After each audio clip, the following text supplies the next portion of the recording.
Hello everyone. Our today's topic is anti-hypertensive drugs.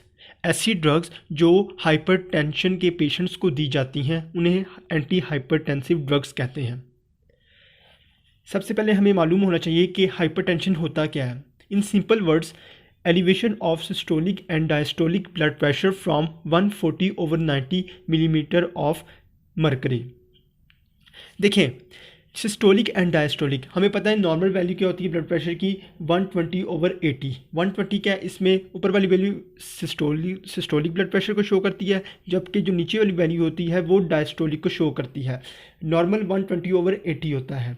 Systolic और diastolic blood pressure को simple words में ऐसे याद रखिएगा कि सिस्टोलिक ब्लड प्रेशर क्या होता है, जब हार्ट कंट्रैक्ट करता है, जब वेंट्रिकल्स कंट्रैक्ट करते हैं और ब्लड हार्ट में से पुश आउट होता है तो वो blood pressure systolic blood pressure होता है। जबकि जब हार्ट रिलैक्स करता है, जब फिलिंग हो रही होती है हार्ट में ब्लड की, तो उसे क्या कहते हैं, डायस्टोलिक ब्लड प्रेशर।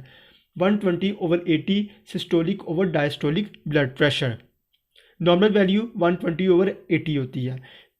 हाइपरटेंशन को साइलेंट किलर भी कहा जाता है। साइलेंट किलर इसलिए कहते हैं क्योंकि वो साइलेंटली वर्क करता है। इसके जो सिम्टम्स होते हैं वो क्लियर नहीं होते ज़्यादा, और ये लेट स्टेजेस में जाके इसके बारे में पता लगता है। और जो नॉर्मल जो सिम्टम्स है, जो कॉमन सिम्टम्स जो शो होते हैं, वो ज़्यादा से ज़्यादा ये होता है कि फटीक होती है पेशेंट को, या फिर इरिटेशन होती है छोटी से छोटी बात पर, लाइक दैट।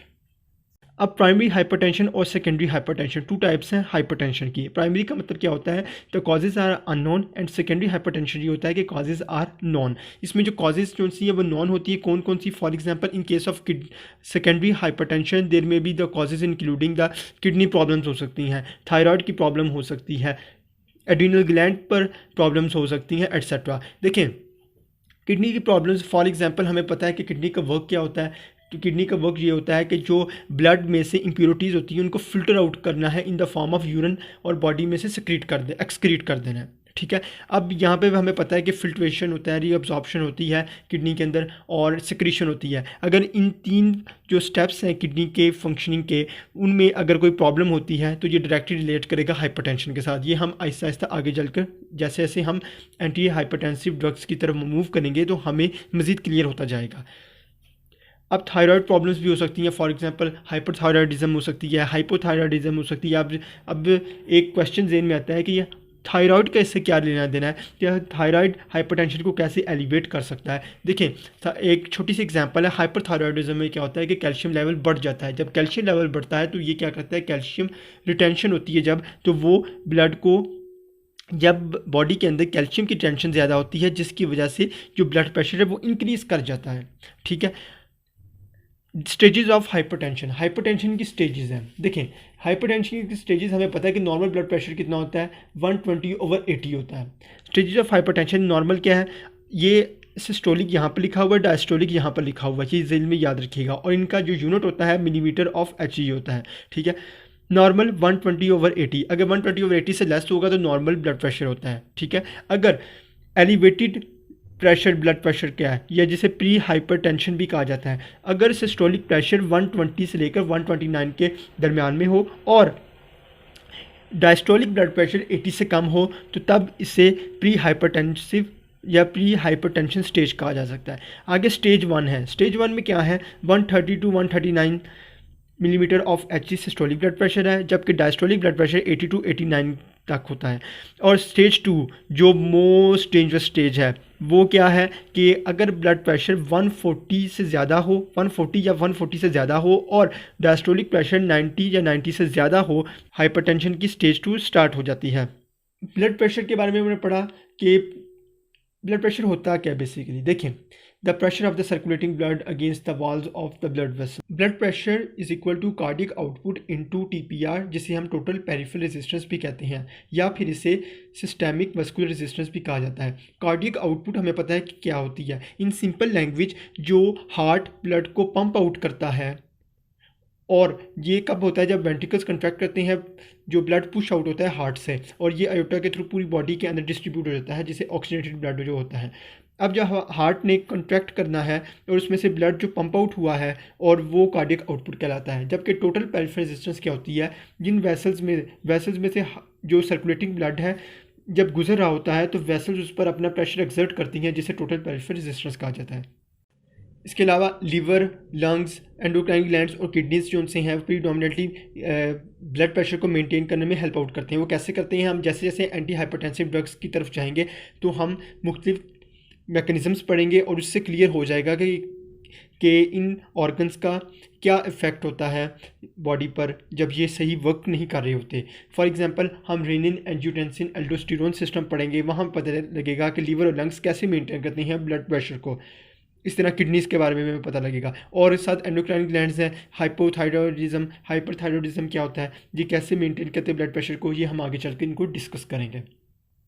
देखिए, blood pressure is regulated by pressure sensory neurons called baroreceptors. ये कहाँ प्रेजेंट होते हैं? आयोटिक आर्च और कैरोटिड साइनसेस पर बैरोरिसेप्टर्स प्रेजेंट होते हैं। जब ये एक्टिवेट होते हैं तो ये अपना क्या एक्शन शो करते हैं। फॉर एग्जांपल, अगर ब्लड प्रेशर डिक्रीज़ हो गया है, अगर लो बीपी हो गया है, तो क्या होगा? जो न्यूरॉन है वो किडनी पर मौजूद एड्रिनल मेडुला पर जाकर अपना मैसेज को सेंड करेंगी और वहाँ पर क्या होगा? कैटेकोलोमीन्स रिलीज़ हो जाएंगे। कैटेकोलोमीन्स हमने पढ़ा है क्या होते हैं? एड्रीनालिन होते हैं, नॉर एड्रीनालिन होते हैं, ये रिलीज़ हो जाएंगे। जब ये रिलीज़ होंगे तो ये क्या करेंगे? सिंपैथेटिक एक्टिविटी को परफॉर्म करेंगे। कैसे करेंगे?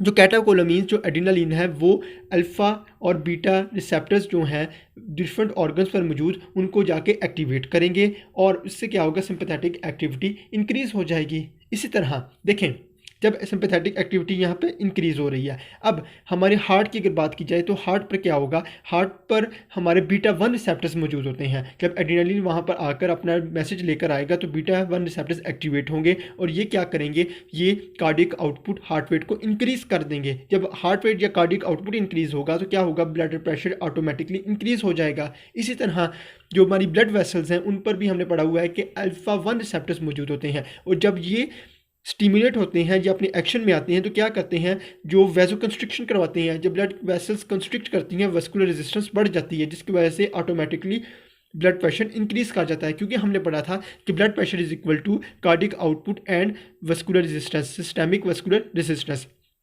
अगर कार्डिक आउटपुट इंक्रीज करेगा तो ब्लड प्रेशर भी इंक्रीज कर जाएगा, अगर वस्कुलर रेजिस्टेंस इंक्रीज करेगी तो ब्लड प्रेशर भी ऑटोमेटिकली इंक्रीज कर जाएगा। और इसी तरह किडनीज़ हैं, किडनीज़ पर बैरोरिसेप्टर्स भी मौजूद होते हैं। जब ब्लड प्रेशर डिक्रीज़ होता है तो किडनीज़ पर मौजूद बीटा 1 रिसेप्टर्स होते हैं जो एक्टिवेट होते हैं और रेनिन की सेक्रेशन कराते हैं। जब रेनिन रिलीज़ होगा तो ये एंजियोटेंसिन 2 के अंदर कन्वर्ट हो जाता है। ये कैसे होता है? ये एक छोटा सा प्रोसेस है, हम मज़ीद इन्हें रेनिन, एंजियोटेंसिन, एल्डोस्टेरोन सिस्टम में डिटेल में डिस्कस करेंगे। क्या होता है कि जब रेनिन रिलीज़ होता है तो ये एंजियोटेंसिनोजन में लीवर के थ्रू कन्वर्ट हो जाता है और एंजियोटेंसिनोजन एंजियोटेंसिन 1 के अंदर कन्वर्ट होता है। फिर वहाँ पर लंग्स में से ACE एंजाइम होते हैं, ये रिलीज होते हैं जो कि एंजियोटेंसिन 1 को एंजियोटेंसिन 2 के अंदर कन्वर्ट कर देते हैं। अब एंजियोटेंसिन 2 क्या करता है? ये ब्लड वेसल्स जो होती हैं उनको कंट्रैक्ट करता है और जब ये कंट्रैक्शन होती है ब्लड वेसल्स की तो वहाँ से एल्डोस्टेरोन को रिलीज़ करता है। हमें पता है एल्डोस्टेरोन का काम क्या होता है? ये सोडियम की रिटेंशन करता है और हमें ये भी पता है कि जब सोडियम रिटेंशन होती है तो साथ ही वाटर ने भी रिटेंट होता है, उसने भी साथ ही उसके काम करना होता है क्योंकि सोडियम को वाटर फॉलो करता है। जब सोडियम और वाटर की रिटेंशन ज़्यादा हो जाएगी तो जिसकी वजह से ब्लड वॉल्यूम बढ़ जाएगा। जब ब्लड वॉल्यूम बढ़ जाएगा तो ऑटोमेटिकली कार्डियक आउटपुट भी बढ़ जाएगी, जिसकी वजह से हमें पढ़ा हुआ है कि ब्लड प्रेशर डिपेंड करता है कार्डियक आउटपुट और वस्कुलर रेजिस्टेंस पर। अगर कार्डियक आउटपुट इंक्रीज कर जाएगी तो क्या होगा? ब्लड प्रेशर भी इंक्रीज कर जाएगा।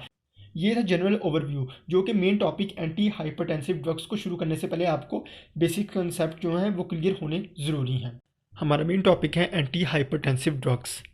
उनकी क्लासिफिकेशन को देखते हैं कि कौन कौन सी कैटेगरीज़ में इन ड्रग्स को डिवाइड किया गया है। मेन 5 कैटेगरीज़ में इनको क्लासीफाई किया गया है। First one is diuretics, second one is RAS inhibitors जिन्हें renin, angiotensin, aldosterone system inhibitors भी कहते हैं। ये सब क्लासीफाई कैसे होती हैं?